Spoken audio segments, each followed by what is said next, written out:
When I got into this business, we were doing a lot of research, and I really scared my wife that I made the investment to invest in our education. But I just knew if I didn't, I was going to stay where I was. And I wasn't willing to stay where I was.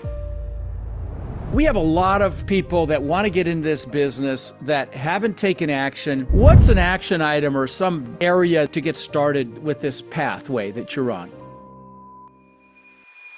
I'm just not trying to live in fear. I believe in taking calculated risks. You have to take a step foot out of there. You have to do something or you're not going to do anything. And you'll never know what you're capable of doing until you try. Welcome back to Multifamily Rockstars. So as you guys know, this is where we dive deep into our guest deals, and they're not always huge deals. This is a smaller deal we're going to talk about today in St. Louis, where my Tiffy is from. And, this is where we talk about, try to give you actionable items, especially if you're brand new to the business and, how to get started and give you some practical tips and things like that. So let's get into it. I've got my co-host Mark Nagy with me as usual. What's going on, Rod? That's why I'm excited for this one. I love the small to medium sized deals. It's different than a lot of times what we talk about. Yeah, well, it's a sweet spot, really. It's actually a sweet spot, and because you can very often deal with mom and pop sellers. There's ways to be creative with these deals, and I think it's an incredible way to get started. So today we've got Harvey Lockhart, and Harvey's kind of a cool guy in that he plays the saxophone, which I think is one of the coolest instruments there is. He's a composer, he's an educator, a Grammy-nominated educator, which is really cool, and lives in St. Louis. Welcome to the show, brother. Thank you. Thanks for having me. Yeah, for sure. And I think I want to just say something else here. And that is, you founded a nonprofit called HEAL Center for the Arts. And you told me before we started recording that you got into this business with me and became a warrior to build cash flow to fund that, which I just think is incredible. So I just want to salute you. But, why don't you do a much better job than I just did telling us who you are, brother, where you came from and why real estate? I mean, I kind of stole your thunder a little bit on that, I guess, but bring us current and do a little better job describing where you came from, if you would. Sure. Yeah. Well, I'm born and raised in Miami, Florida. And I grew up in a single family household. My parents got divorced when I was 5, but it put a lot of character in me, built a lot of character in me, growing up to have to be the man of the house. My dad was always there for me, but it just lived in a different household, and growing up, I got a lot of my inspiration by being exposed to the arts. My mother introduced me to a place called the African Heritage Culture Arts Center, and that's when I kind of grew up and learned about playing the saxophone and all of those things. So I've been playing the saxophone for a little over 30 years now. Wow. Professionally, and I've just been doing a lot in music. My all of my training and my degrees are in music. But to fast forward, what got me into real estate, my grandfather was a real estate investor. He used to own several apartment buildings, actually. So I grew up watching him run his business, and I saw sometimes he would bring home wads of money for his account because he had went and collected rent, and that's how we had to count money. So I saw that, and so I grew up in a very entrepreneurial background with my grandfather being the example. And then as I grew older, I found out that my all of my family members in the Bahamas were also heavily entrepreneurial. They're very entrepreneurial and were investors. And I'm now starting to connect with that side of my family even more on the business side. And we can talk about that a little bit later. But my why and how I came to real estate investing is because I grew up seeing it. My wife and I decided to get involved with it started to invest in single family properties. We flipped a few properties. Was this in Miami or up in St. Louis where you are now? In St. Louis, where we are now. In St. Louis, opportunity to get involved in properties. Just to let you know, we started with we bought our first properties for like $10,000 each. It was 2 of them. And, when was this? 2018. And, no kidding. Wow. Yeah, you talk about your seminars. Yeah, I had a big seminar learning experience, through that, because we were newbies. We didn't really know what we were doing, but the opportunity presented itself, and I had just decided to move outside of my school district as a teacher. So I was able to roll my retirement over into a Roth IRA. So I did that and decided to go ahead and purchase some real estate. Um, and I did it. And I went and we did this without looking at the properties first, which was You bought them without looking at them. I thought I was the only knucklehead that did that. I did that once on one. When I showed up, I didn't realize everything from the roof line up was gone. Okay, it was just a hole. Okay. Oh yeah, that's yeah. actually the same story I have. Really? Similar. We one of the properties I went to tour it after my wife kind of briefly told me about it, and so I went and toured it, and I found out that one of the properties, there was a 2-story single family house. The second story was sinking in. It was about to, like, somebody removed the low bearing wall, and it was Wow. about, the floor was caving in. Ouch. Yeah. Wow. So anyway, we learned a lot. I sold those properties for a little bit more than what I paid for them, because I didn't want to lose money and I didn't want to make any mistakes. So I'm not in this business to lose money. I'm in it Right. to make, so I didn't want to we didn't want to make any mistakes. So we decided to get educated. So we started watching a lot of podcasts, came across your podcast, and a few years later I decided to attend one of your boot camps. Hmm. So Where was the boot camp? I think it was in yeah, it was in Orlando. I believe it was Orlando. You did the Orlando event. Okay, fantastic. and And so I know that you just closed on a 28 unit. Why don't you tell us about that?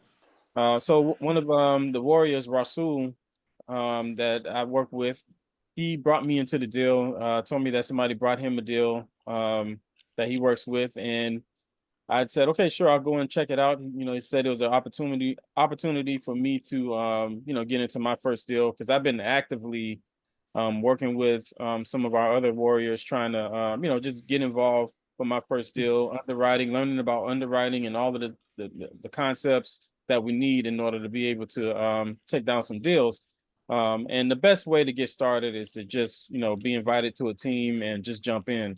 So being in St. Louis, I can be a person that's boots on the ground, and that will be my role. And I've been doing a lot of touring properties, and so I was familiar with the process, and so I can be an added resource. Yeah, So I let me got interject something if I could. I apologize for interrupting. That's one of the benefits of the Warrior program is we literally have warriors in every single, dang near every single city in the country. I think we're pushing almost 2,000 warriors at this point. And so, when you offer to be boots on the ground, then you can get involved in deals like you did here. Please continue. Yeah, it was a great opportunity. So I was able to get involved with the team and found out that there were I think about 5 other general partners who are also involved in different capacities, and I learned that 2 of these people are warriors. So I was ecstatic to be a part of it, and then to learn about the fundamentals of the deal. It's just a great deal, and I know the area, and to be able to get the deal for what we're getting it for, and to find a deal to find a property where it was underperforming in the area that we got it in was a blessing. Mhm. So I mean, Awesome. Awesome. yeah. Now, Rod, I know you mentioned up front, right? Smaller deals a lot of times can have these better financing. Harvey, I see here that we have some creative financing on this deal here, and I think that's going to be especially useful over the next 6 to 12 months. I don't know if you guys have been paying attention, but mortgage rates today are at a 18-year high since 2006. Even though rates have been cut, mortgage rates have gone up. So creative financing like this, it's going to be fantastic over the Yeah, next year. describe that. Describe the deal there, if you would, Harvey. Describe, what you paid and why and how you got creative, because it is good. Yeah, so sales price was about 3.5 million. Hmm. And we were able to get the seller to carry 200,000 Yeah, for us. But we were right. assuming a loan on this one. This was 4.52% loan that we're assuming. Right. And I believe it had 2.7 Yeah, million. 2.27 is what we had in your notes here. So two and a quarter million Yeah. as a balance, under 5% interest rate. Fantastic. And you got the seller to carry 200 grand. Now, how many years were left on the loan? I think it may have been 3 to 5 years. I think it's Okay, 3. fantastic, fantastic. And so talk about what the going in rents were, if you know off the top of your head. I know I'm holding your feet to the fire here, but what sort of rent bumps you were anticipating, and I'm assuming this was a value add deal. What's the plan there? Yeah, so it's a value add deal. 28 units, 2 bedrooms, 1 bath. They are 900 square feet, and Hmm. they were going for $1,000 a month. Now, the property itself is sandwiched in between two A-class assets that are renting about $2,500 a month for the same type of unit. And so we're right next to a major university in St. Louis, one of the higher performing universities, St. Louis University, in a well sought after affluent part of town, the Central West End. So again, to be sandwiched in between two properties that are A class, and they are offering $2,500 a month in rent, and then here we are in between them offering $1,000 a month. That's crazy. So Right. we came in and we're able to raise rents on renewals to about $250. We're just trying So it you got out an extra 250 just on renewals without doing any work? without doing any work. And Wow. we can get that. We can get even higher. Market rent is 1450, 1460, I believe. And we can get that rent now without doing any renovations because the seller did do a good job at renovating the property. There was only one unit that we really needed to fully rehab and turn, and we did that. And so when we get new people come in, new tenants, we're going to raise those rents to about 1450. Our business plan was conservative enough in our underwriting to only anticipate raising rents to 1350. Right. So But you're going to 1450. So that's a $400 increase. I just want to do the math for my listeners. So here's how you do the math on what that means to value. So you take that $400 a month, you multiply it times 28, and then you annualize it. You multiply it times 12. So that's $134,400. That's the annual increase in rents that's anticipated and projected here that you're talking about. And then let's say you divide that by a 6.5 cap. Okay, which is or 6 cap. Let's see if you do a 6 cap. Divided by a 6 cap, that is a $2.240 million increase in value for your rent increases on a property you only paid, 3.5 for. Wow. That's a fantastic deal, buddy. So again, these small deals don't suck, guys, okay? This is a screaming deal here. Fantastic. Yeah. No. So anyway, go ahead, Mark. I'm curious. The seller did a loan assumption and seller financing, and they hadn't raised rents in a while. They must have been motivated to sell. Do you happen to recall why they were selling, or if there was any pain points there? And how the deal was found as well, please, if you know.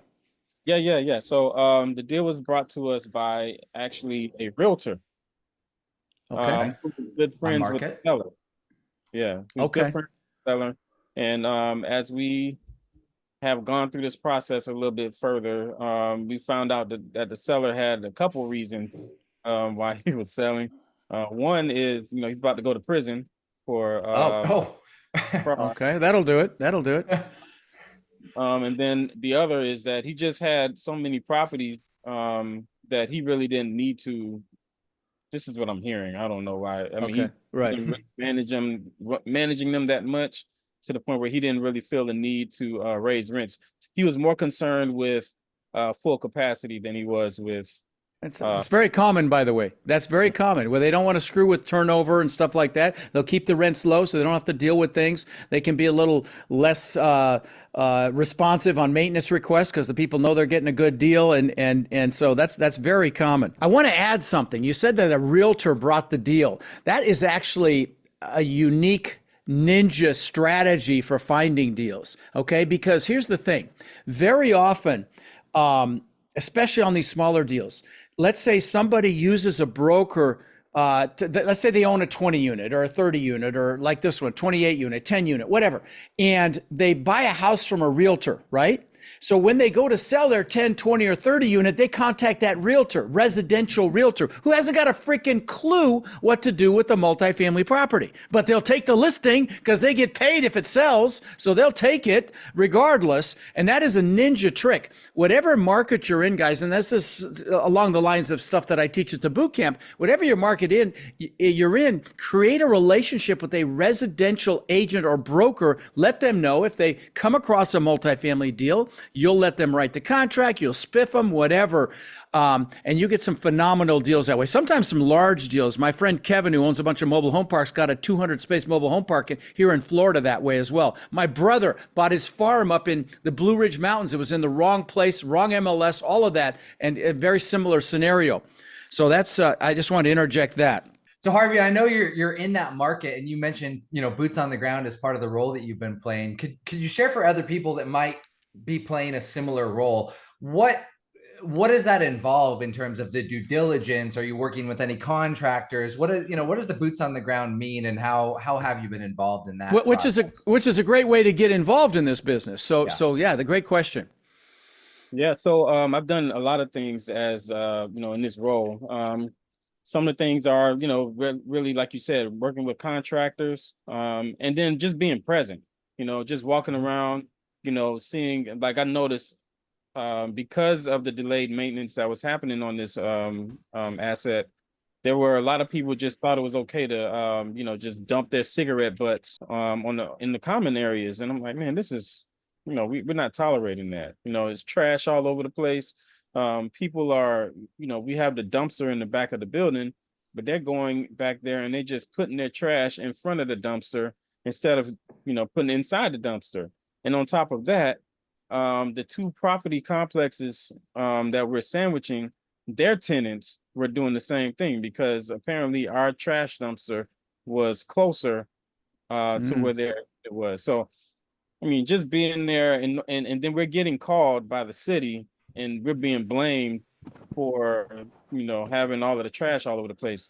And it's really not our fault. So being able to be in position to, find out what exactly what's happening and how to fix it. We're able to communicate with the city, and the city can help us has helped us to contact those other owners to make sure that their residents are putting the trash where it needs to go. And so that's just small things. I had to replace stairs, some steps, like it was raining real bad one time, and then the steps just were we have wooden Deteriorate. They were deteriorated, and you just had to get in there so nobody hurt themselves. Yeah. got in there and replace the steps. And, So you brought a hammer, and you just swung a hammer and did what you got to do. Okay. Sure did. So let me ask you this. We have a lot of people that want to get into this business that haven't taken action. They know they need to go do something. What's an action item or some area that you could deep dive into that'll benefit a listener to get started, with this pathway that you're on? Yeah. So when I got into this business, we were doing a lot of research, and I really scared my wife. She was disappointed, that I made the investment to invest in our education, but I just knew that if I didn't, I was going to stay where I was, and I wasn't willing to stay where I was. And to me, you have to take, like your catchphrase is take massive action. And that was so important. Either I'm not big, I'm just not trying to live in fear. Yeah. I'm not trying to I just don't do that. So I believe in taking calculated risk, but you have to take a step foot out of there. You have to do something, or you're not going to do anything, and you're You never have going to to. get a little bit uncomfortable. You got to get a little bit uncomfortable. Yeah. That's right. And you'll never know what you're capable of doing until you try. So we tried. I eventually got out the doghouse. Um, but we tried. And we're trying, and it's paying off. I'm learning so much. I learned about so many other asset classes that I had no Mhm. clue about. I Mhm. met some incredible people. In the Who, Warrior program, you mean? Is that yeah, what you're talking about? Yeah, I mean, were- let me interject. I mean, right now we have Warriors doing industrial flex space. We have Warriors doing retail centers, mixed use where there's retail and homes. We have Warriors doing mobile home parks, converting hotels to multifamily. Self storage. I mean, I could go on, and so so it's not just multifamily, but anyway, so again, so talk to the people that haven't taken action yet. yeah, I think you should just do it. If you feel that gut feeling, if you feel that, man, if you feel really strong, just don't lead into fear. Just go Yeah. ahead and take that step. Anything worth doing is worth doing well. So I know that you can. Being in the Warrior program, it just definitely helped me to get over that mindset that, oh, I have to know everything. Yeah. You know, There's that, so many people you can lean on. That's the key. Well, let me just say this since we're talking about it. If you're interested in applying to the Warrior program and pushing through that fear, considering possibly getting some guidance so you can experience the life you want this year rather than later, I would text the word crush right now to 72345 and see if the Warrior program might be able to help you overcome that fear, and so that you can accomplish what you want, with lifetime cash flow. And that's what we do. We help develop lifetime cash flow. And you got a screaming deal here, buddy. I got to tell you that those rent numbers you threw out there to have that kind of a value add on a 28 unit is extraordinary. But yeah, again, guys, if you're interested in learning this business, text the word crush to 72345 and we will absolutely talk to you about it. A couple of final things here that I wanted to talk with you about here, Harvey. Number one, I see you wrote hot topic here, residential assisted living. That's something that we don't talk about very often on here, but I have seen a lot more Warriors been doing it lately. Why do you like that? Why did you put that here as kind of one of the things that you're interested in? yeah. Well, one of the biggest reason is because the baby boomers are getting older, and they're gonna need a place to be.